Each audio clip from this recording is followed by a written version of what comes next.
지난해 감리교 일부 목회자들이 성소수자를 위한 축복 기도를 했다는 이유로 해당 연회로부터 출교를 당하는 일이 있었는데요. 최근 연회 재판 상급 심격인 감리교 총회재판부가 출교 처분을 받은 목회자들에 대해 출교 징계를 취소하는가 하면 출교를 정직 10개월로 징계 수위를 낮추는 판결을 내렸습니다. 총회 판결 배경과 의미를 살펴봅니다. 송주열 기자입니다.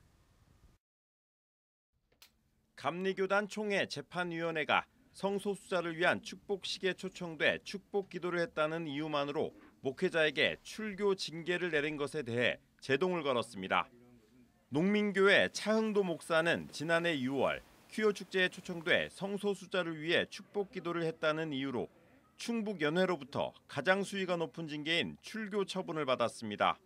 차 목사는 이후 상급심인 총회 재판에 상소했는데 교단 총회재판위원회가 최근 차 목사 출교 처분을 파기하고 사건을 다시 충북연회 재판위로 돌려보냈습니다. 총회 재판위는 고소인과 연회 재판위원이 같은 지방회 소속임에도 제척하지 않은 절차적 하자를 지적했고 축복식 참여가 목회적 업무에 해당하는지 등을 판단해 기존 출교 처분을 파기하고 다시 연회 재판위원회로 돌려보냈습니다. 요청받은 거냐 너희가 자발적으로 한 거냐. 요청받았다. 그래서 하는 얘기가 요청받아서 한 거는 목회 상무고 요청받지 않고 했다 자발적으로 한 거는 그건 문제가 된다 했는데 저희가 막 또 요청을 받는다면 저는 언제든지 성소수자뿐만 아니라 감옥에 갇힌 사람이라 하더라도 누구든지 요청을 받으면 목사는 당연히 가서 기도해주고 그를 품어줘야 된다고 생각합니다. 같은 사안으로 기감 중부연회로부터 출교 처분을 받은 강화 남산교회 윤여군 목사에게 총회재판위원회는 정직 10개월로 징계 수위를 낮췄습니다.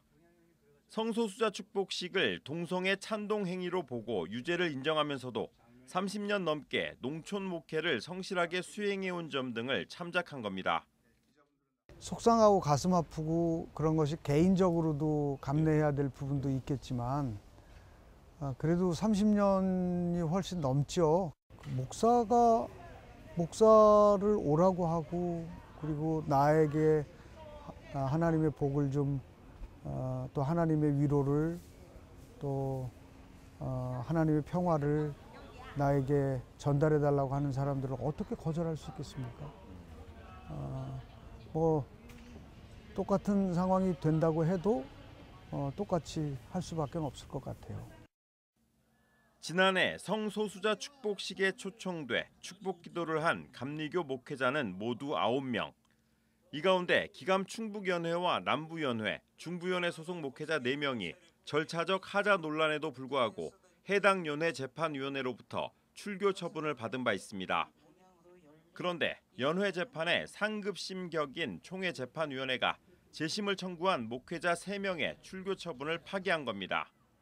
그동안 교단 내부에서는 목회적 관점에서 성소수자도 차별하지 않고 선교의 대상으로 삼아야 한다는 의견과 동성애를 조장하는 퀴어 신학은 이단이라는 의견이 첨예하게 대립해왔습니다.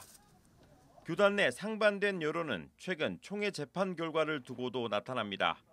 성소수자 축복식에 참여한 윤여군, 차흥도, 김영국 목사를 지지하는 이들은 감리교회의 신앙과 교회의 본질을 다 지키지 못한 아쉬운 판결이라며 낮은 자리에서 복음을 실천한 목회자들 모두 무죄라고 주장했습니다.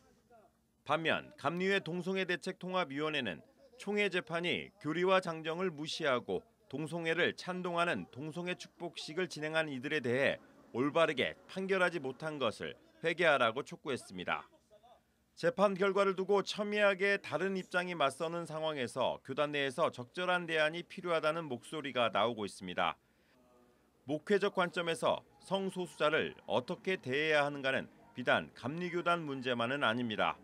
이제는 재판 결과를 떠나 무엇이 성서적이고 신학적이고 목회적 관점에서 올바른 일인지 대화를 시작해야 할 때라는 지적입니다.